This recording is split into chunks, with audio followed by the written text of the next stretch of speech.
Bueno, bon dia.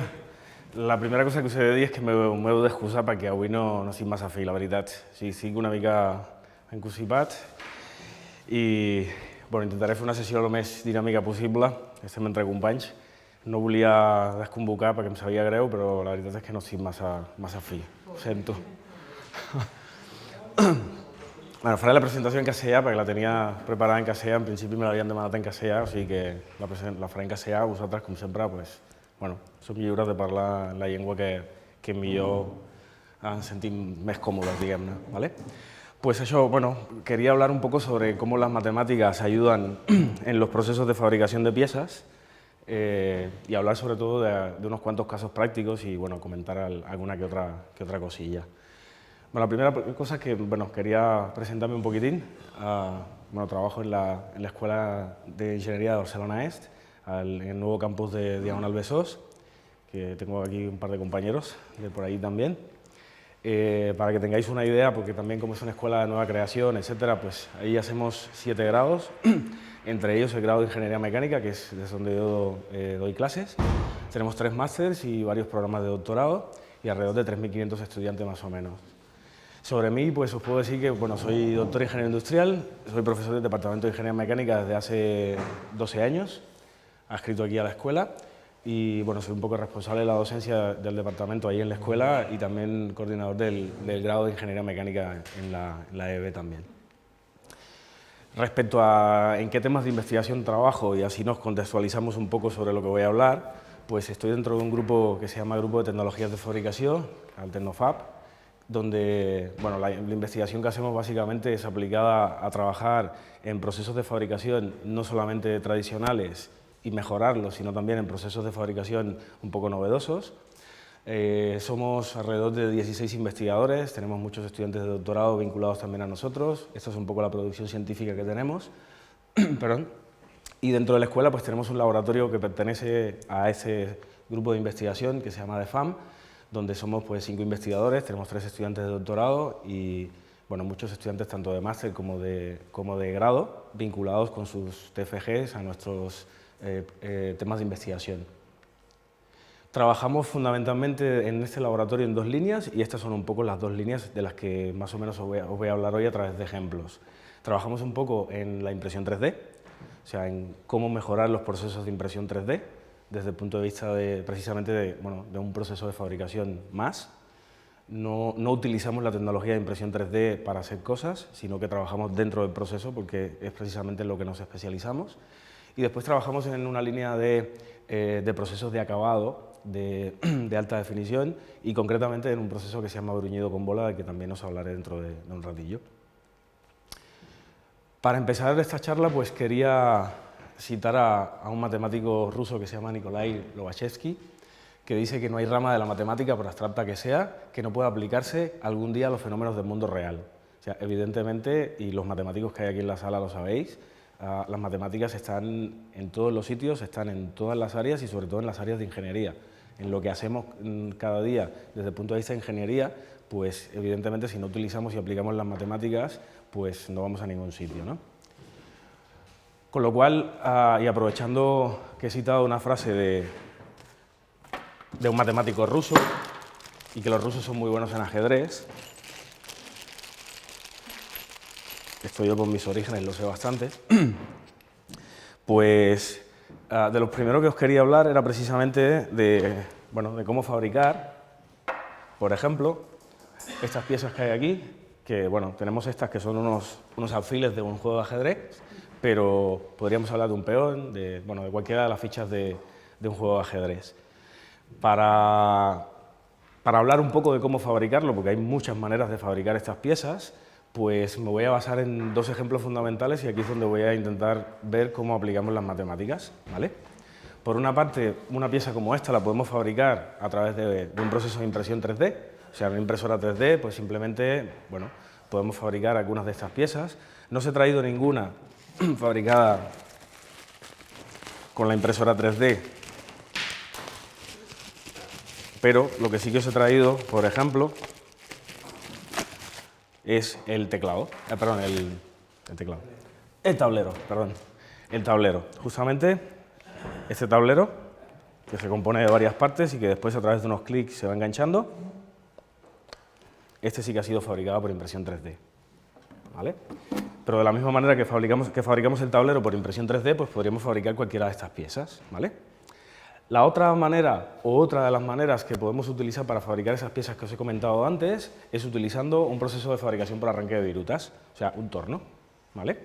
Y para los que no sois del mundo de la mecánica, bueno, un torno, la mayor parte de las personas que nos dedicamos al mundo de la ingeniería, más o menos lo hemos visto. O sea, es una máquina que tiene un cabezal, dentro de este cabezal hay toda una serie de mecanismos que le dan giro a una pieza, o sea, que colocamos en él una pieza. Esa pieza, gira a una cierta velocidad y después en esta otra parte de aquí, donde tenemos el carro portaherramientas, colocamos una herramienta de corte y con esa herramienta de corte lo que vamos a hacer es arrancar material, ¿vale? Una herramienta de corte, por ejemplo, pues como esta que hay aquí, muy sencilla, ¿vale? O sea que de cualquiera de estas dos maneras, o bien arrancando material de una pieza que al principio podría ser volumétrica con unas ciertas dimensiones, o bien adicionando capas a través de un proceso de impresión 3D, pues podemos fabricar cualquiera de estas piezas que os he pasado, ¿de acuerdo? Si queréis ver un torno trabajando, os pasaré, nada, medio minutito, para los que no hayáis visto nunca un torno.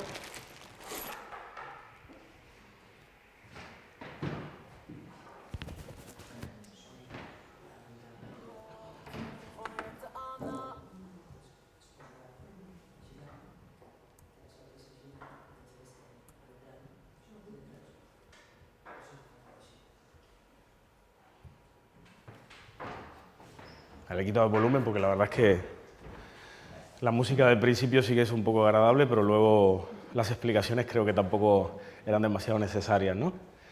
Bueno, pues eso, un torno, por ejemplo, es esto que os había comentado antes. Aquí tenemos una pieza que está rotando y fijaros que esto que está aquí es la herramienta de corte, ¿vale? Esa herramienta de corte es la que, de alguna manera, siguiendo pues, toda una serie de recorridos, va a ir dándole forma a esa pieza que al inicio era solamente pues, un cilindro de acero o un cilindro de aluminio, un cilindro de cualquier metal. Pues la herramienta va a ir siguiendo toda una serie de recorridos y al final pues vamos a obtener, por ejemplo, cualquiera de esas piezas que tenemos en las manos. Estas que tenemos aquí sí que han sido obtenidas a través de, o sea, fabricadas en un torno, ¿de acuerdo? En un torno, en principio, con unas ciertas características.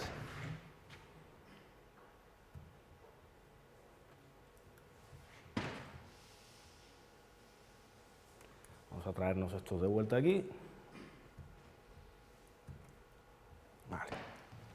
Perfecto. Bueno, en definitivas cuentas, por ejemplo, si vamos a fabricar una pieza en un torno, pues hay toda una serie de elementos que intervienen en este proceso de fabricación. O sea, esto que es aquí, por ejemplo, es una pieza de ajedrez, como lo veis, fabricada en madera, en un torno manual, ¿vale? Para fabricar esta pieza en un torno manual y en madera, pues hay toda una serie de cosas que no tenemos que tener en cuenta, pero sin embargo, el problema de esta pieza en un torno manual, en madera o en el material que sea, es que la precisión de cada uno de los elementos de esa pieza es bastante baja.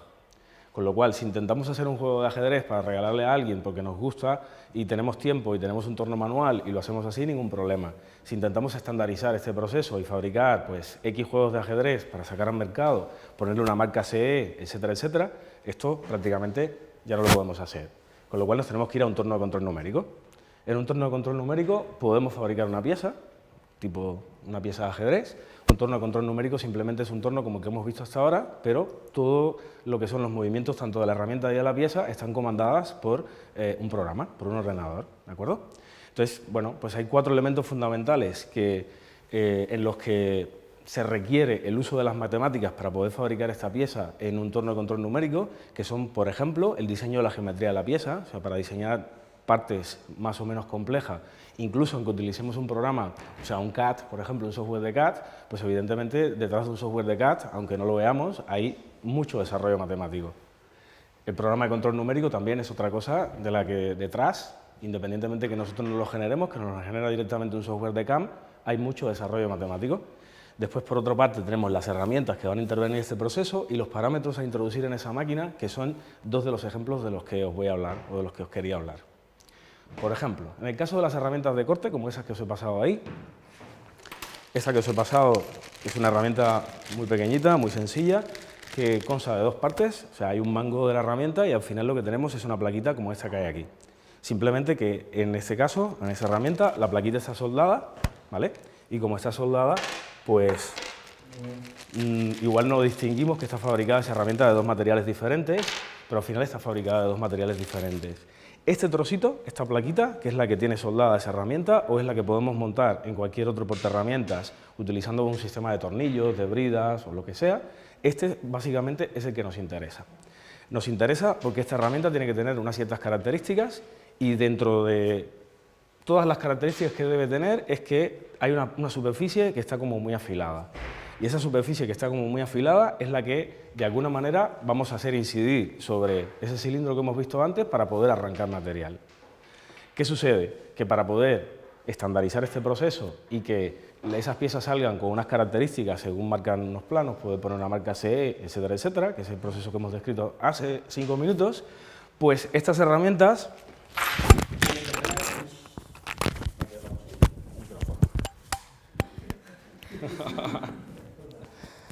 ya está, arreglado. Creo que arreglado. Perdón. Pues estas herramientas, por ejemplo, en esa superficie cortante, como veis, pueden, bueno, evidentemente cuando van rozando con la pieza y van arrancando material se van desgastando. Con lo cual, ese desgaste tiene que ser controlado. Ese desgaste tiene que ser controlado y, bueno, hay un concepto que sí que sería interesante introducir, que es el concepto de vida útil de la herramienta.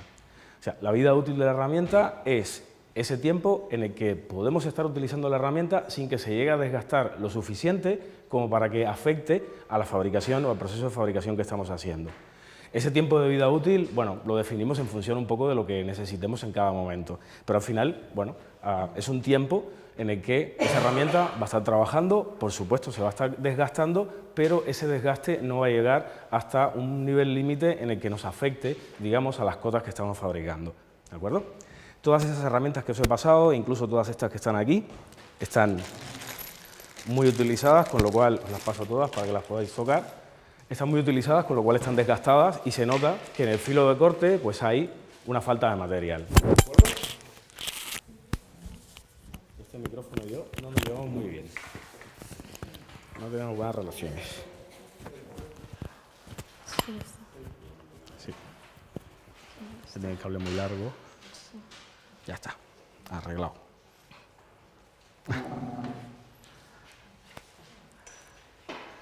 Vale, pues, bueno, pues hay un señor que se llama, de apellido Taylor, que hace muchos años estudió cómo es el comportamiento de esta vida útil, ¿de acuerdo? El comportamiento de la vida útil de la herramienta, según Taylor, según la fórmula de Taylor, nos dice de alguna manera pues, que el tiempo de vida útil de la herramienta tiene una cierta relación con la velocidad a la que se está trabajando, ¿de acuerdo? O sea, si trabajamos a una velocidad de rotación de esa pieza muy elevada, el tiempo de vida útil de manera general disminuye. Si trabajamos a una velocidad un poco más controlada, pues el tiempo de vida útil de la herramienta se alcanza mucho más tarde. Es muy importante saber ese tiempo de vida útil de la herramienta y calcularlo y ponerlo de manera adecuada, básicamente porque esto interviene sobre los costes del proceso. Mientras más rápido se alcance el tiempo de vida útil de la herramienta, más herramientas se tiene que utilizar para fabricar un peón de ajedrez, evidentemente, y, por supuesto, más dinero hay que gastar por concepto de consumo de herramienta. Con lo cual, bueno, pues hay que controlar perfectamente ese tiempo de vida útil de la herramienta, hay que ver cuándo se alcanza, hay que calcularlo muy bien, hay que relacionarlo bien con la velocidad de corte y con la velocidad de rotación de la pieza y, bueno, definiendo un poco esa velocidad de rotación de la pieza, pues de alguna manera podemos saber también cuánto nos va a costar fabricar pues, un juego de ajedrez, por ejemplo, ¿vale? Esta fórmula plantea esta relación donde hay dos constantes experimentales. El problema es que, bueno, ese señor, o sea, Taylor, definió cómo se comporta la herramienta frente a un proceso como este, pero esta definición es completamente en base a experimentos, con lo cual, como vemos, la relación entre velocidad de corte y tiempo de vida útil, tenemos dos constantes que aparecen aquí que son completamente experimentales, que son la constante n y la constante c. Aquí es donde intervienen un poco las matemáticas en este caso. O sea, esta función es una función que no podemos resolver con mucha facilidad porque la constante c y la constante n, que son dos constantes completamente experimentales, cambian para casi todos los casos. La constante n depende básicamente del material de que está fabricada la herramienta. Con lo cual, lo más probable es que la podamos tener, que el fabricante de la herramienta nos pase el valor de esa constante y nos diga, por supuesto, después de haber hecho toda una serie de experimentos, nos diga pues, cuánto vale ese valor para cada una de las herramientas que fabrica. Sin embargo, la constante C depende de muchas más cosas. Depende de la geometría con la que haya sido fabricada esa herramienta, cómo están distribuidas cada una de las caras, de los filos cortantes, etc. Depende del tipo de operación que vayamos a hacer. Si vamos a comer mucho material, digamos, en una única pasada, ese valor o esa constante C tendrá un valor. Si vamos a hacer unas pasadas muy finas para hacer operaciones de acabado, donde vamos a quitar muy poquito material, esa constante tendrá otro valor, con lo cual eso también influye. Por supuesto, dependerá un poco de la relación de durezas entre el material de la herramienta y el material que vamos a cortar, también. O sea, mientras más duro sea el material o mientras mayor sea la relación de durezas entre ambos materiales, más fácil será de cortar y, por supuesto, también variará esa constante. Y, por último, también dependerá un poco de la relación de forma que tenga esa herramienta. Lo que sí que sabemos es que, evidentemente, esa función pues, bueno, tiene una forma parabólica como esta, asintótica, donde esa asíntota siempre va a ser en el 1, ¿de acuerdo? Bueno, pues hay una manera muy sencilla, más o menos, de resolver esto, y es precisamente aplicando una regresión por mínimos cuadrados. O sea, cuando nuestros estudiantes reciben las mates en los primeros cursos, siempre se quejan de, bueno, las matemáticas luego no nos sirven para nada. O sea, nos están atiborrando con cosas de matemáticas y después al final de la carrera pues nunca nos sirve para nada. Pues yo siempre intento como mínimo hacerles ver que no, que es justamente lo contrario. O sea, cuando llegan, por ejemplo, a recibir las asignaturas de fabricación que están en los últimos años de la carrera, pues este precisamente es un ejemplo importante de cómo una herramienta matemática como la regresión por mínimos cuadrados nos ayuda a solucionar una cosa importante para la fabricación. Si nosotros no tenemos, o sea, si en definitivas cuentas no sabemos con qué tipo de herramienta estamos trabajando, pues aplicando la ecuación de Taylor precisamente una solución a través de una regresión por mínimos cuadrados, pues podríamos hacer toda una serie de experimentos. Podríamos poner a girar ese torno a unos ciertos valores de velocidad, definir en todo caso siempre cuánto es el máximo nivel de desgaste que podemos permitir para la herramienta y de esa manera pues anotar el tiempo de vida útil. O sea, aquí hay valores para 3 experimentos, podemos hacer infinitos experimentos, mientras más experimentos hagamos, evidentemente esa solución por mínimos cuadrados será más exacta, pero también tenemos que controlar el hecho de que si hacemos muchos experimentos, pues esto también puede ser muy caro, ¿de acuerdo? Pero sin embargo, pues como os decía, aplicando una regresión de mínimos cuadrados a esa expresión de Taylor, pues podríamos de manera muy sencilla, si tenemos una de las constantes, por ejemplo la constante n, que como os decía muchas veces no las dice el fabricante, porque depende únicamente del material de la herramienta, y definiendo cuánto es el desgaste, que podría ser por ejemplo 0,25 milímetros en la superficie cortante, pues haciendo estos experimentos podríamos determinar cuánto es el valor de la otra constante. ¿Para qué nos sirve esto? Pues muy sencillo, si tenemos las dos constantes, nos volvemos a la ecuación de Taylor y podemos decir, bueno, para mí el tiempo de vida útil óptimo, para no tener que consumir demasiado gastando en herramientas, es de 20 minutos. Pues si yo sé que el tiempo de vida útil es de 20 minutos, puedo fijar cuál es la velocidad de rotación que tiene que tener esa pieza dentro del torno. Y entonces, fijando la velocidad de rotación, pues simplemente, bueno, ajusto ese tiempo de vida útil y de esa manera pues puedo hacer un proceso lo más eficiente posible. Parece algo muy sencillo y muy elemental, y a lo mejor lo es, o sea, es una solución muy sencilla y muy elemental, que evidentemente sí que lo es, pero es una solución sencilla y elemental que desde el punto de vista de fabricación es importante, porque es importante saber exactamente cuando tenemos una herramienta a qué velocidad de corte tenemos que trabajar para poder de alguna manera empezar a optimizar el proceso, ¿de acuerdo? Bueno, pues un segundo problema aparecería cuando tenemos en el taller pues un retal de pues a lo mejor de 100 herramientas como esas que os he pasado, que los tenemos hace muchos años, no sabemos exactamente de qué materiales están fabricados, no recordamos quién nos lo ha vendido, pero lo tenemos ahí. Y esto en empresas pequeñas es importante. Es importante, si tenemos esas herramientas, poder utilizarlas y no dejarlas en un cajón tiradas. Ya llevan mucho tiempo en un cajón tiradas. Pues evidentemente, si no sabemos ni la constante n ni la constante c, porque no sabemos tampoco de qué estamos hablando, de qué tipo de herramienta es, pues podemos hacer más o menos lo mismo. En este caso también podríamos aplicar pues, una solución. Bueno, lo primero que tendríamos que hacer sería llevar a la forma logarítmica la ecuación de Taylor, y llevando a la forma logarítmica la ecuación de Taylor, pues también podríamos, de alguna manera, aplicando pues, mínimos cuadrados, también podríamos buscar una solución como esta que hay aquí, a través de la cual, con los resultados experimentales, también podemos llegar a encontrar las dos constantes, n y c. Y volvemos al mismo punto anterior, teniendo las dos constantes, la constante n y la constante c, vamos a la ecuación de Taylor y podemos definir un poco pues, qué valores de velocidad de corte nos interesan para que las herramientas nos duren un tiempo determinado. ¿De acuerdo? Continúo un poco por la misma línea, o sea, esas piezas que os he enseñado, si les pasamos la uña a las piezas, nos vamos a dar cuenta que, como todo en la vida, son rugosas. Esas piezas, pues muy a la vista que parezcan completamente planas, en realidad no lo son. O sea, todas las piezas son rugosas, tienen unos ciertos valores de rugosidad, lo cual significa que alrededor de toda la superficie de esa pieza pues hay picos y valles.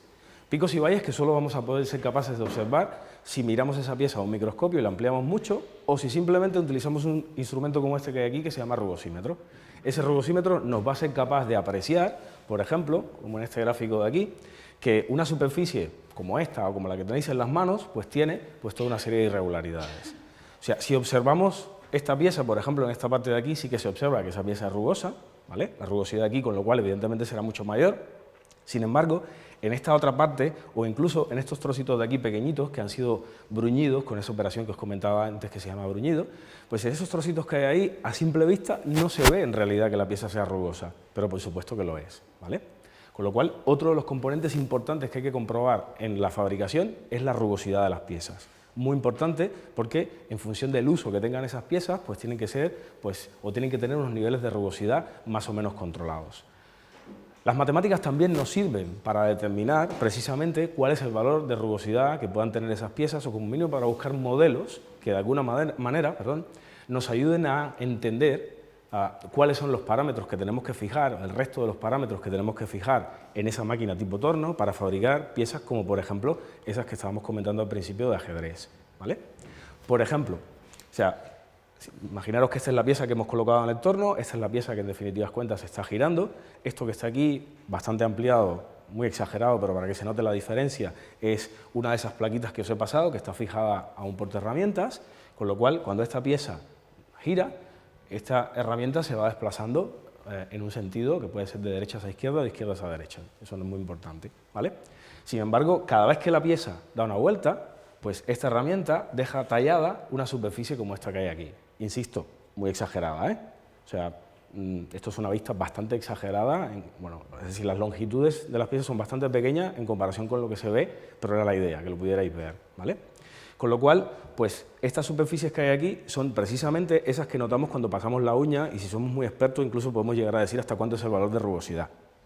La gente que se dedica a esto durante muchos años, cuando pasa la uña, puede más o menos decir sobre qué valores de rugosidad estamos hablando. Tenemos algunos compañeros aquí al lado muy expertos en esto, que solo con pasar la uña nos lo dicen, eso también es verdad, ¿eh? Bueno, pues evidentemente aquí lo que vamos generando pues son toda una serie de superficies, y esas series de superficies son superficies de figuras geométricas conocidas al final. Con lo cual, sabiendo cuáles son las figuras geométricas que va a generar esa superficie, o esa herramienta sobre esa superficie cuando pasa sobre ella, pues buscando un poco esos parámetros geométricos podemos llegar a determinar, o podemos llegar de alguna manera a intuir o a buscar un modelo, ¿vale? Una pequeña fórmula que de alguna manera nos diga muy fácilmente, en función de los parámetros de esa herramienta, cuánto es el valor de rugosidad máxima que queda en esa superficie con esos parámetros que hemos utilizado. Y entonces, o bien intuimos cuál es la rugosidad, o bien simplemente al revés, sabiendo cuánto es la rugosidad, cuánto es el valor de rugosidad controlado que debe quedar en esa superficie, pues vamos hacia atrás y calculamos pues, el resto de los parámetros. Por ejemplo, esta rugosidad, este parámetro de rugosidad RT, que es la rugosidad máxima que hay entre el pico más profundo, entre el pico más alto y el valle más profundo que me queda en esta superficie, por ejemplo, que es la rugosidad superficial máxima. Esa rugosidad superficial máxima, si la conocemos y sabemos, porque tenemos en un plano cuánto es el valor que debe quedar de esa rugosidad, pues podríamos controlar, por ejemplo, el valor con el que tiene que avanzar la herramienta, es decir, la magnitud que tiene que avanzar la herramienta cada vez que la pieza dé una vuelta, ¿vale? A través simplemente, pues, por ejemplo, de esta fórmula que hay aquí que sale, bueno, analizar matemáticamente las figuras geométricas que quedan aquí, ¿de acuerdo?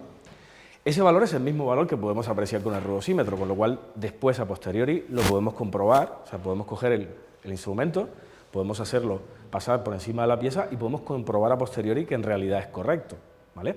Pero, por supuesto que al principio, para poder saber qué valor de avance tiene que avanzar, vale la redundancia, esa herramienta cada vez que la pieza dé una vuelta, pues podríamos utilizar, de hecho es lo que utilizamos, una fórmula como esta, muy sencillita, que sale de un análisis geométrico de esa superficie que hay aquí. Con el resto de los parámetros de rugosidad, la rugosidad está caracterizada por muchos parámetros, con el resto de los parámetros de rugosidad pasa exactamente lo mismo. O sea, simplemente tenemos una función muy simple, haciendo un análisis geométrico muy sencillo, porque estas son matemáticas de, no sé si de la ESO o de bachillerato, pero muy elementales, ¿vale? A través de estas matemáticas muy elementales, pero muy importantes, podemos llegar pues, un poco a saber esa relación que hay entre esos valores que caracterizan la rugosidad y los parámetros que deberían quedar en la máquina, ¿vale? Bueno, por ejemplo, este es otro de los parámetros importantes a la hora de caracterizar la rugosidad, que es la rugosidad superficial media. Aquí ya estamos entrando en eso que nuestros alumnos cuando llegan a tercero de carrera le tienen pánico, que son las integrales y las derivadas. Pero es que las integrales y las derivadas simplemente, bueno, es que, o sea, por definición ese parámetro de rugosidad media se define como las áreas que hay debajo de la curva de cada una de esas figuras geométricas que me va dejando la herramienta. Pues bueno, integrando un poquitín llegamos exactamente a cuánto es ese valor y podemos encontrar también una relación matemática entre el valor del avance, por ejemplo, el valor incluso de los ángulos que tiene que tener esa herramienta y el valor de rugosidad que me tiene que quedar, ¿de acuerdo? Bueno, aquí está un poco la expresión también al final. Después hay una cosa muy importante dentro de las matemáticas, en un área muy específica que son las estadísticas, y los matemáticos y los estadísticos me diréis que no es la misma cosa, seguramente. Yo no soy matemático, así que perdonadme si utilizo alguna expresión fuera de lugar. Pero las estadísticas también son muy importantes para la ingeniería. O sea, desde el punto de vista estadístico, por ejemplo, sobre todo cuando estamos haciendo algo que tenga que ver un poco con la investigación o incluso, por ejemplo, o sea, de este caso que hablaba, donde tenemos 100 herramientas en un cajón en un taller y tenemos que empezar a hacer pruebas. Claro, por supuesto, si hacemos 20 experimentos vamos a obtener una solución a través de mínimos cuadrados mucho más precisa que si hacemos 3, eso es verdad. Pero, por supuesto, bueno, aquí hay que controlar un poco cuál es la mínima cantidad de experimentos que podríamos llegar a hacer para obtener unos resultados relativamente creíbles, ¿vale?, sin tener que hacer demasiados experimentos para no gastar mucho dinero. Pues para eso, evidentemente, dentro de la fabricación utilizamos mucho técnicas estadísticas de diseño de experimentos. Por ejemplo, entre otras, porque utilizamos unas cuantas, pues por ejemplo podríamos utilizar la técnica de Taguchi, ¿vale? Bueno, os voy a poner un ejemplo concreto en que hemos utilizado una matriz de Taguchi L27 para solucionar un problema que al final nos ha ayudado a fabricar estas mismas piezas utilizando la impresión 3D. Pues el problema de la impresión 3D es que, y sobre todo de estas máquinas que tenemos ahora casi todos nosotros en nuestros laboratorios o incluso en mucha gente que la tiene en casa, estas máquinas domésticas, que no son las máquinas industriales, tienen un gran problema. Que según cómo se vea es un problema y según cómo se vea es una gran ventaja. Y es que tienen muchos parámetros a parametrizar, para la redundancia. Es decir, hay muchos parámetros que podemos cambiar, que podemos ir dándole diferentes valores, y dándole diferentes valores vamos a ir obteniendo piezas diferentes. Por ejemplo, en el caso de las piezas de ajedrez hay una propiedad importante a la cual más o menos trabajan, que es la flexión. Si cogemos una pieza fabricada por impresión 3D, por ejemplo, como esta que hay aquí, ¿vale?, pues estas piezas casi todo el mundo le da por jugar con ellas y hacerle esto, ¿vale? Claro, evidentemente son muy flexibles, están fabricadas de un material plástico, en este caso son de PLA, de ácido poliláctico, y esas piezas, pues como son tan flexibles, pues todo el mundo le da por jugar un poquito con ellas, ¿vale? Entonces hay varias cosas que, para que cuando la gente juegue con ellas no se rompan, tienen que cumplir.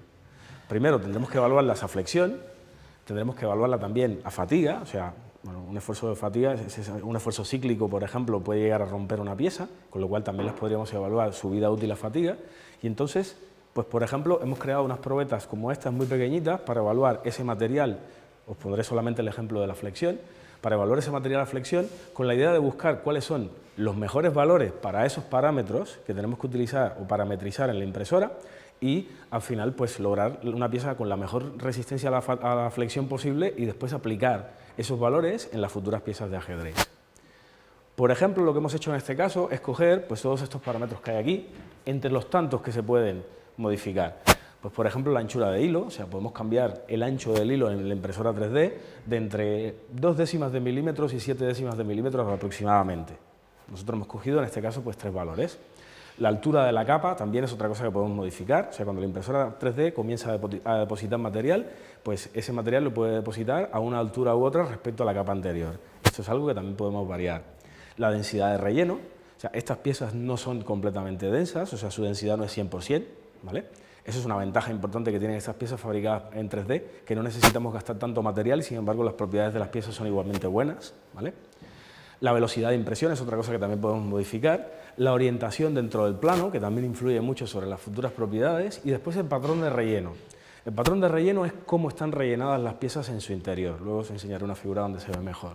Pues hemos cogido todos estos parámetros que hay aquí, que son 6, y con ellos lo que hemos hecho es precisamente, a través de la técnica de Taguchi, pues combinarlos, obtener la mejor relación de parámetros y buscar un poco propiedades, ¿vale?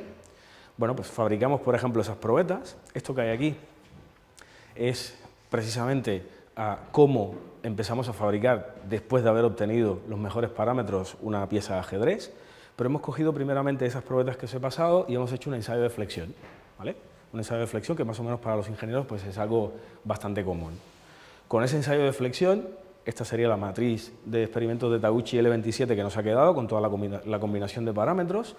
Pues a través de esos ensayos de flexión hemos estudiado unos cuantos parámetros, por ejemplo, todos estos que hay aquí, el módulo de ion, el límite elástico, la resistencia a la tracción, bueno, la resistencia a la tracción básicamente a través de otro ensayo, etc. Bueno, aquí están un poco los ensayos que hicimos, para que más o menos tengamos una idea de cómo se flectan esas piezas y en qué máquina lo hemos hecho, y estos son los resultados. Una vez tenidos los resultados, pues básicamente podemos saber cómo cómo influyen cada uno de los parámetros que hemos ido modificando sobre cada una de las propiedades, como el módulo de ion, el límite elástico, etc. Y al final esta técnica matemática o esta técnica estadística nos ayuda a saber cuáles son los mejores parámetros o los mejores valores para los parámetros que hemos modificado al principio, por supuesto, que tenemos que utilizar para después poder aplicarlos a la obtención de esas piezas, por ejemplo, las del juego de ajedrez, que cumplan las mejores propiedades, en este caso, en cuanto a flexión. También podemos analizar costes, que es otra cosa importante. A través de esta técnica también podemos hacer un análisis de coste. O sea, podemos también mirar un poco cómo influyen cada una de las variables que hemos tomado al principio, cada uno de los parámetros que hemos tomado al principio como variables, cómo influyen sobre los costes. Con lo cual también, en este caso, pues esa técnica estadística nos ha ayudado un poco a eso. Con lo cual, bueno, pues para este tipo de situaciones también las matemáticas y las estadísticas son muy importantes. Estos son los resultados finales que hemos obtenido.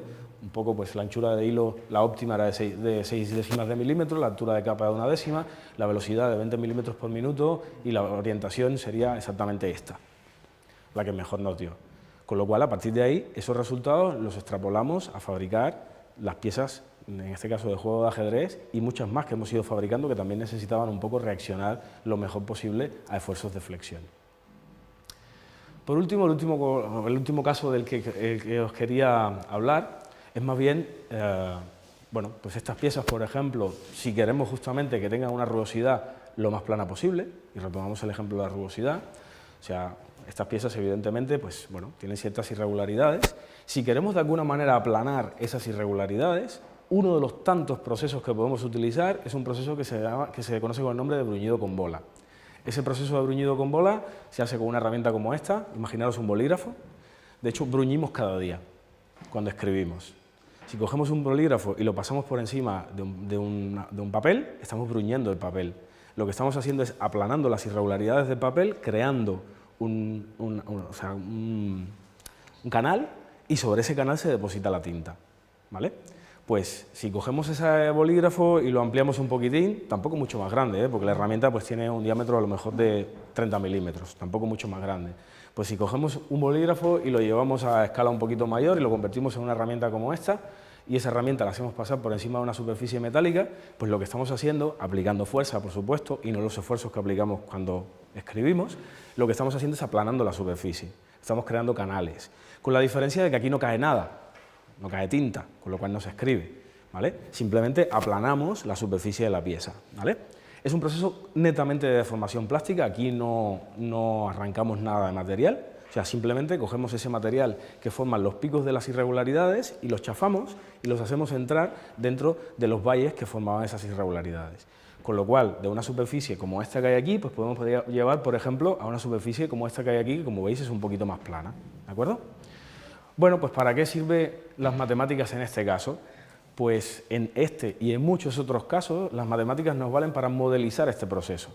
Es decir, ¿cómo vamos a hacer este proceso? ¿Con qué parámetros lo vamos a hacer? Bueno, sí, claro que evidentemente también podemos utilizar una técnica de diseño de experimentos, como en el caso anterior, y a través de muchísimos experimentos podemos llegar a encontrar los mejores parámetros, de hecho también lo hacemos, pero también es importante buscar, a través de todas las leyes constitutivas de comportamiento de los materiales, también es importante llegar a buscar un modelo físico-matemático que de alguna manera nos ayude a entender cuáles son los parámetros que tenemos que utilizar para poder hacer ese proceso de la manera más eficiente posible. Pues en este caso, por ejemplo, para ese proceso de bruñido, pues encontramos un modelo, ese modelo lo simulamos, o sea, llegamos a un gráfico, por ejemplo, aquí tenemos la presión que tenemos que ejercer contra la cota por la que vamos pasando para diferentes materiales, y después al final, pues básicamente lo que hemos hecho es sobre esa modelización, pues hemos planteado los resultados experimentales y podemos llegar un poco a ver si hay correlación entre la modelización y los parámetros experimentales que hemos obtenido después de muchos experimentos, por supuesto, y bueno, podemos corroborar un poco que ese modelo existe y que sirve. Si ese modelo es válido, o lo damos por válido, pues entonces tenemos, más o menos, algo que de alguna manera nos dice cuáles son los parámetros que tenemos que utilizar para poder hacer ese proceso en las condiciones que necesitemos.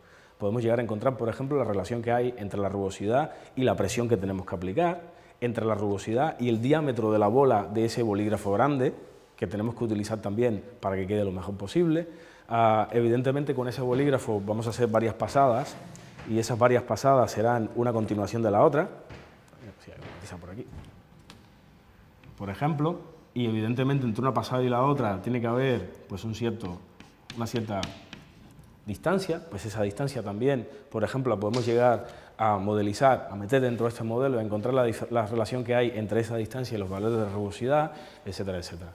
Por supuesto que para todo esto también necesitamos utilizar pues, técnicas experimentales. Por ejemplo, en esta pieza que os he enseñado al principio, esto que hay aquí es un gráfico que ha salido de ese rugosímetro que os he enseñado antes también, y esta zona que hay aquí es una de estas zonas pequeñitas que ha sido bruñida, y esta otra zona que hay aquí es una de estas de aquí que no ha sido bruñida, que simplemente ha sido tratada por un proceso de fresado al principio. Con lo cual, bueno, fijaros la diferencia un poco también que hay entre las dos zonas tratadas de diferentes maneras, ¿de acuerdo? Bueno, pues un poco esto es lo que os quería explicar, cómo nos valen a los ingenieros mecánicos que trabajamos en el área de fabricación pues las técnicas matemáticas. Esto es un poco lo que intentamos transmitir a nuestros alumnos, precisamente cuando nos dicen que las matemáticas no le han servido para nada, y cosa que yo nunca estoy de acuerdo, ¿no? Al contrario, las matemáticas claro que le han servido para algo y le van a seguir sirviendo toda la vida. No sé en otras especialidades, seguramente que sí, pero en la nuestra, por supuesto. Pues si queréis alguna pregunta, hacer algún comentario, estoy completamente dispuesto a responder a lo que queráis. Gracias a vosotros.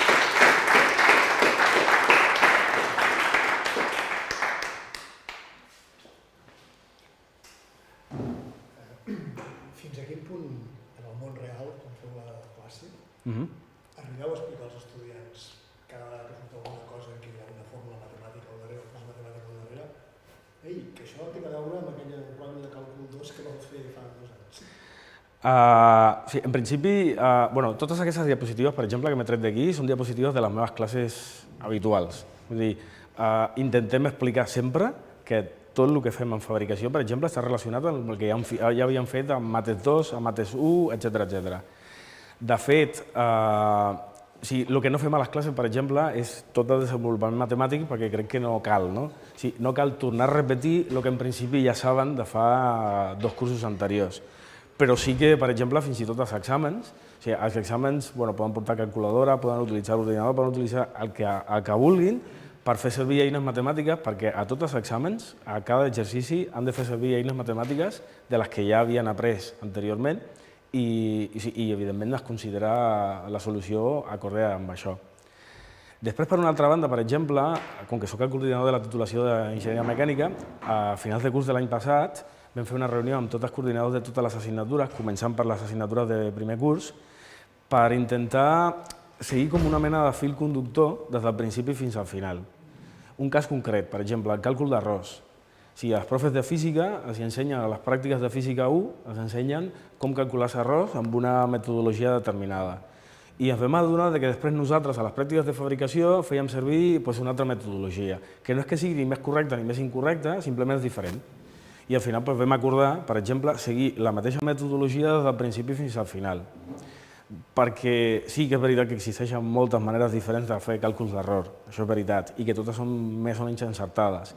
Però la intenció és que intentin començar a entendre que tot allò que van rebre al principi, a les primeres assignatures bàsiques de la carrera, són importants i serveixen fins al final i després els serviran a la vida.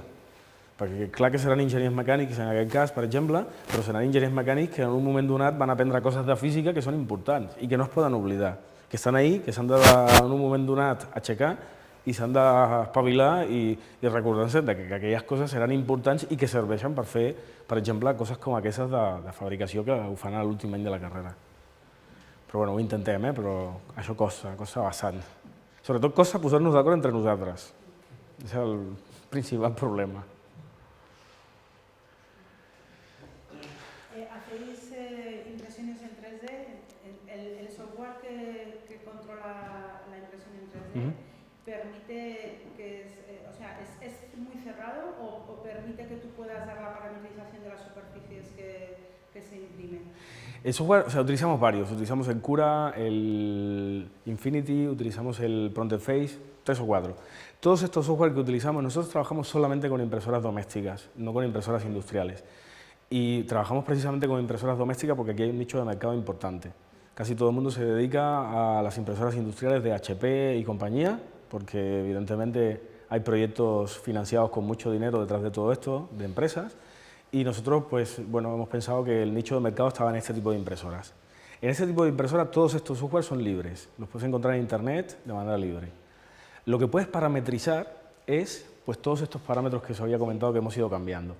Pero cuando tú parametrizas todos estos parámetros, el fichero final que te genera, que es un G-code, te lo genera con todos esos parámetros que tú le has dado, pero no puedes tocar nada más. O sea, lo único que puedes tocar son los parámetros. Evidentemente, los parámetros hacen que el fichero final tenga una forma, tenga otra, pero la manera de generar el fichero no se puede tocar. Pero quiero decir, tú puedes decirle que te imprima cualquier tipo de superficie. Sí. ¿Y cómo es la comunicación entre el usuario y la impresora? O sea, los alumnos llegan a tocar la parametrización de la superficie si quieren imprimir un cilindro o una esfera, ¿ellos llegan a tocar eso? Sí, lo que pasa es que esto es una etapa anterior. O sea, los alumnos tocan esto cuando hacen el CAD. O sea, cuando trabajan, por ejemplo, los nuestros trabajan con SolidWorks, son expertos dibujando cosas en 3D y las hacen muy chulas. Entonces, dentro del Solid pueden parametrizar todo lo que quieran. Al final, cuando obtienen el sólido 3D, ese sólido 3D es el que nosotros empezamos a utilizar. A partir de obtener ese sólido 3D, en todo caso, lo que podemos hacer es, cuando hagamos el proceso de lasqueado, convertir ese sólido 3D en lascas, que es lo que en realidad hace que después se pueda enviar a la impresora, ahí podemos modificar cosas. Podemos modificar la altura de esas capas, podemos modificar el relleno de esas capas, y una vez eso está modificado, entonces lo pasamos por estos software que son los que disponemos para comunicarnos con la impresora. Pero la parametrización en realidad de las superficies la hacemos en un paso anterior, que es en el paso del CAD, en el primer paso. ¿Y ellos son conscientes de Sí, sí. ellos saben que están parametrizando un cilindro, Sí. parametrizando una esfera, Sí. ¿no tienen problemas con eso? No. De hecho, el problema que tienen, en realidad el problema que nos encontramos en nuestros alumnos de mecánica además, el problema que nos encontramos es que, por ejemplo, saben dibujar muy bien en 3D, saben utilizar el SolidWorks perfectamente, saben parametrizar lo que les pongas, y ahora te pondré un ejemplo, pero después no saben hacer planos. Es decir, después coger eso y transformarlo en planos de verdad, no en planos de niño de bachillerato, que eso lo sabe hacer todo el mundo. O sea, en un plano correcto para enviarlo a un tornero y que ese tornero te fabrique la pieza, eso es lo que no saben hacer.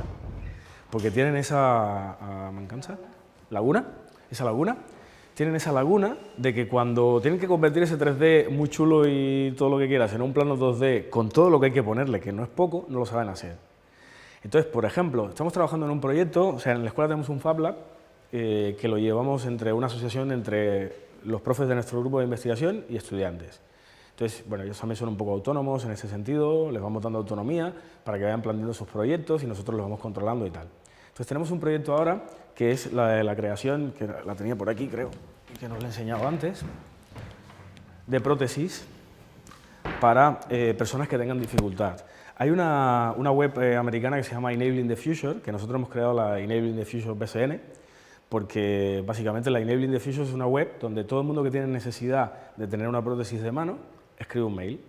Entonces hay toda la comunidad de makers, hay laboratorios, hay universidades, etcétera, que les dicen, bueno, nosotros te lo podemos fabricar a un precio reducido o incluso gratuitamente. Entonces, nosotros a través de esta web que hemos creado para el mundo hispanohablante, porque además esta gente muchas veces no tiene un nivel de inglés suficiente, con lo cual, bueno, nos dimos cuenta que había un problema aquí que no podían comunicarse bien, etcétera. Entonces, hemos creado una para el mundo hispanohablante, donde la gente, pues, en castellano, en catalán, en cualquiera de los idiomas de la península ibérica, puede escribir y puede decir, pues yo necesito una prótesis de mano. Claro, esa persona que necesita una prótesis de mano puede ser un niño de 10 años o puede ser un adulto de 60, con lo cual las dimensiones son diferentes. O puede ser un niño de 10 años que hoy tiene 10 años y que va creciendo y que la prótesis se le va quedando pequeña. Pues lo que han hecho nuestros alumnos es coger bueno, este es un ejemplo muy sencillito, pero esto existe en internet, en código abierto, se puede bajar, etc. Entonces lo que han hecho es coger esto, pasarlo a SolidWorks, arreglar un poco el sólido porque tenía dificultades y una vez que lo han arreglado lo que han hecho es parametrizarlo. Entonces cogen 4 datos, les pedimos a las personas que lo necesitan, le pedimos 4 longitudes, además a partir de donde no tienen la extremidad, y con esos 4 datos parametrizan la prótesis y la fabrican. Pero claro, en un paso previo, que es el paso del CAD, cosa que saben hacer perfectamente, ahí no tienen ninguna dificultad. El día que les pida que me saquen unos planos de esto para poder fabricarlos utilizando una fresadora o lo que sea, no creo, no llegarán. Sí. Tengo una pregunta un poco topic. Volia preguntar quin és l'estat de... com s'ha integrat la impressió 3D dintre dels plans d'estudis? Estan actualitzats en aquest sentit?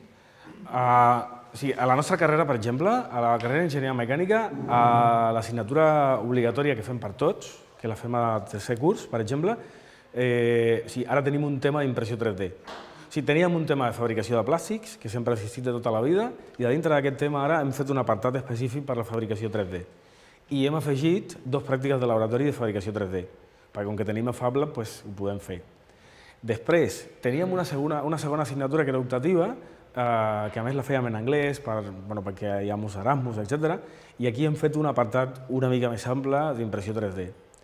I ara aquest curs acabem de començar una assignatura que és només de fabricació additiva, perquè hi havia tanta demanda que, clar, el món va canviant i això és una cosa que a dia d'avui està molt actualitzada. Llavors hem creat una assignatura específica per fabricació additiva. Optativa, sí. Sí, sempre optativa perquè, clar, a dintre de l'assignatura obligatòria, a dintre de la troncal, sí que fem un apartat, però és un tema. Un tema en què fem 1 hora i mitja de teoria i fem 2 pràctiques de laboratori. Perquè, clar, s'ha de parlar de moltes altres coses a dintre de la troncal. I el que hem fet és intentar anar una mica més a l'especialització, a les optativitats, i fer una optativa que sí que té una part, que ja la teníem concebuda des de feia potser 5 anys, i ara hem fet una assignatura només de fabricació additiva. A la resta dels graus també s'està actualitzant una mica el tema i sé que tinc notícies de que també està passant, però jo només faig classe a Enginyeria Mecànica, així que tampoc us puc dir exactament en quin nivell estan. Yo quiero hacer una pregunta sobre el estado de las impresoras domésticas. Yo pienso, por ejemplo, que hace 20 años, cuando compraba un ordenador doméstico, era infinitamente mejor que el ordenador de un año antes. En cambio, si compro ahora un ordenador doméstico, es casi igual que el de hace un año. En las impresoras domésticas, ¿cómo se está en ese punto? ¿Se mejora? Yo creo que la mejoría es, bueno, depende. O sea, las impresoras domésticas que nos encontramos normalmente en el MediaMarkt, en el Carrefour, etcétera, etcétera, en el Corte Inglés, que los tenemos ya por todos sitios, evidentemente tenía que estar en el Corte Inglés, si no se vendía. Estas impresoras son como un poco más cerradas, o sea, tienen unas configuraciones un poco más cerradas y las empresas que las están sacando al mercado ya las hacen expresamente un poco más cerradas, justamente para que esta impresora te dure, según evidentemente esta ley de la obsolescencia programada, te dure una cierta cantidad de años, como la Epson de papel que te vale 30 euros y a los 5 años ya no te vale, pues se están haciendo un poco las impresoras así. Nosotros no estamos trabajando tampoco con este tipo de impresoras. O sea, impresoras domésticas en Internet hay publicadas miles. Entonces, lo que hemos hecho es adoptar más o menos un modelo más o menos estándar. Ese modelo estándar es el que fabricamos y es el que uno de los que estamos utilizando, y entonces lo que vamos haciendo es haciéndole mejoras a ese modelo estándar. O sea, cada vez que ha salido pues, no sé, un extrusor nuevo que tiene unas propiedades un poco mejor, pues simplemente hacemos el cambio del extrusor y después informáticamente dentro de la configuración de la impresora lo modificamos. Nos hemos dado cuenta que había una pieza que era impresa en plástico y que esa pieza pues, tiene problemas, pues la cambiamos y a lo mejor la ponemos de aluminio o la imprimimos mejor, con unos parámetros mejores y la modificamos. Entonces, lo que estamos haciendo es un poco eso, o sea, intentar que las impresoras que tenemos no se queden obsoletas y que vayan actualizándose según las cosas que salen al mercado. Pero claro, esas que hay a la disposición de todo el mundo, que son más o menos buenas, pero que son bastante sencillas, son muy cerradas.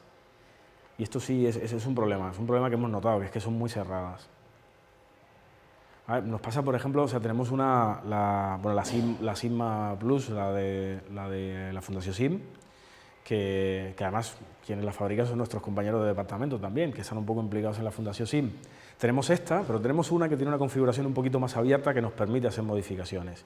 Todo y así, cada vez que hacemos una modificación, siempre la confrontamos con ellos, que son los creadores de la impresora, bueno, para ver si en realidad vale la pena hacerlo, ¿no? Y la otra pregunta que quería hacer es, en algún momento has hablado de una fórmula de Taylor-Paca por vida útil, Sí. y has dicho que esa fórmula era experimental. Mi pregunta es, ¿experimental qué significa? Que el tipo que sacó esa fórmula simplemente tenía una tabla de números y veía qué fórmula se adaptaba mejor a esa tabla de números, y entonces ahí no había física por ningún lado, sino simplemente cocina matemática o algo así. No, yo creo que no. Además, bueno, creo no, estoy seguro porque o sea, me he mirado un poco o conozco un poco cómo ha llegado hasta ese resultado final. O sea, muchas veces, por lo menos en nuestro mundo de la fabricación, muchas de las cosas que obtenemos, por supuesto, que salen de alguna ley física. Lo que pasa es que el análisis de esa ley física al final te lleva a que hay una pequeña diferencia entre la realidad de los experimentos y esa ley física, entonces eso lo solucionamos añadiendo coeficientes experimentales. En la fórmula de Taylor tenemos dos coeficientes que son el coeficiente N y el coeficiente C, que son completamente experimentales, porque cambian en función de tantos parámetros que es que si no fueran experimentales, en realidad esa ley no se cumpliría. Si eliminamos esos coeficientes experimentales y le damos dos valores arbitrarios, esa ley a lo mejor vale para un tipo de herramienta mecanizando un tipo de material concreto en unas ciertas condiciones muy particulares, pero no se puede generalizar. Entonces la cuestión es, o lo que intentamos hacer con estas cosas siempre, y esto es lo que han hecho los grandes científicos, no nosotros que somos, bueno, digamos que científicos, lo que intentamos siempre es generalizar las leyes físicas y adaptarlas un poco a la casuística del fenómeno que tenemos en cada momento. Y eso creo que es lo que ha conseguido Taylor con esa función, que no es la única, o sea, existen muchas más, y existen muchos otros métodos para calcular la vida útil o para relacionar la vida útil con la velocidad de corte. Pero esta es bastante acertada precisamente porque tiene esos dos coeficientes experimentales que para cada caso en concreto tienen un valor diferente y que ajustan bastante la realidad a la física del problema. La meva consulta és anant una miqueta al problema anterior que hem parlat de llacuna, el gap que hi ha en la formació dels nostres estudiants. A veure, des de les assignatures de matemàtiques hem anat amb el temps introduint eines, i penso que els que ens hi dediquem fem esforços, perquè no anem a transcriure fórmules, no anem a memoritzar coses, sinó a plantejar conceptes importants, transcendentals, i molt sovint visualitzar-los. Hem introduït eines de tipus Maple i derivats, en el que la intenció principal és que escapar-nos ràpidament de la mecanització de tres pissarres, una integral complicada de fer, portar-la allà, però no quedar-nos en el resultat, sinó també visualitzar molt què passa per darrere i tot això. I diguem, ens costa a tots sempre escapar-nos. Molt bé. I històricament, la gent dels departaments d'expressió gràfica, i ho dic als meus companys de l'Escola d'Arquitectura Tècnica, sempre insistíem molt en la matemàtica que hi havia darrere dels planos que feien fer els estudiants. I quanta més geometria descriptiva i quanta més matemàtica hi posaven, més greu resultava l'assignatura. Era tan greu l'assignatura de càlcul com l'assignatura descriptiva. Molt bé. Clar, ells també amb el temps s'han anat adaptant cap a programes que faciliten la feina de l'estudiant. Resultat, l'estudiant sap dibuixar menys, sap interpretar menys i per tant no és capaç de fer plans. D'acord? I per tant és un obstacle també per nosaltres, perquè aquella visualització que nosaltres intentem plantejar i que vegin, doncs ara és on s'han fet projeccions, on s'han fet contorplots visuals, no encarregar-lo el sabran fer, però si no l'entenen i no el visualitzen, si, per dir-ho així, una campana de Gauss tridimensional no la veuen, d'acord? I ja no vaig a la fórmula F de X igual a... No, sí, correcte? Tenim un gran problema, perquè això se'ns escapa. Nosaltres ja podem anar invertint. Per altra banda, el senyor de sòlids rígids, doncs, escolta'm, els donen un joc. Ells juguen a fabricar la peça. D'acord? Però l'enginyeria matemàtica que hi hagi allà darrere no els hi deixa marcar. I això penso que ens preocupa. Perquè és un gap i no ho farem mai. És a dir, tu a tercer, a quart, en el màster, els aniràs intentant recordar que aquelles matemàtiques aquí són útils, va bé, i hauran de dir que sí, però tiraran mines. És a dir, no, clar, i això en la formació dels nostres estudiants sempre em deixa preocupat. Va bé? Perquè clar que diu sí, profe, molt bé, sí, ja me'n recordo. Va, i si convé el Taylor era aquest Taylor del polinomi de Taylor, si fa falta. Va bé? Però bueno, on he de pulsar el botó? I quan tu li demanes interpreta i entén, no, ni interpreta ni entén. No, està clar. Això m'estava referint... Sí, està clar. Això m'estava referint abans quan la companya feia la pregunta. Si saben dibuixar d'una manera espectacular, si fan unes coses, però visualment molt xules, però no saben ni la matemàtica que hi ha darrere, ni després saben concretar això en coses que s'han d'enviar, per exemple, a fabricar. Això és un problema important. Nosaltres el que intentem fer és posar un gra de sorra i és, per exemple, els nostres exàmens de fabricació han d'utilitzar eines matemàtiques. És obligatori i si no la fan servir, seran un 0. Vull dir, ja poden interpretar el que vulguin o ja poden posar el resultat que vulguin, que al final és que necessiten eines matemàtiques. Si no saben desenvolupar una funció, una equació de segon grau o una derivada o una integral i l'han de fer servir per un exercici, no sé el que han de fer, però s'han de buscar la vida en aquell moment. S'han de buscar la vida en aquell moment perquè si no el resultat serà incorrecte i evidentment l'exercici quedarà avaluat incorrectament. Llavors nosaltres intentem d'alguna manera lluitar en contra d'això perquè és que ens adonem. Quan ens arriben a nosaltres quasi a punt d'acabar la carrera i de convertir-se en enginyers, ens adonem que tenen uns buits i unes mancances des del punt de vista matemàtic importants. I el Departament d'Expressió Gràfica, no sé si hi ha algú aquí d'Expressió Gràfica, però això s'hi ha dit a la cara 3 o 4 vegades, el Departament d'Expressió Gràfica és que fa, no sé el que fa, però s'ha d'acabar de donar que dibuixar és molt maco i és molt bonic i li agrada a tothom, però és que darrere de tot això, de totes aquestes eines, hi ha matemàtica i hi ha enginyeria també, que si no fa servir és que no serveix per res, no serveix per res. Una altra situació també, per exemple, la utilització del Maple, de la Vue i tot això, jo tot això ho veig correctíssim. Però si darrere d'això no s'ensenya les matemàtiques que hi ha darrere de totes aquelles eines, de què serveix? Vull dir... No és millorar la calculadora. No, ni molt menys. Està clar, ni molt menys. La calculadora sap. Està clar. Està clar. Per tant, no només eines, sinó coneixement. No només per utilitzar-les, sinó per entendre l'output que ens surt d'allò. Està clar. Molt bé, perquè si no, què carai formem? Totalment d'acord.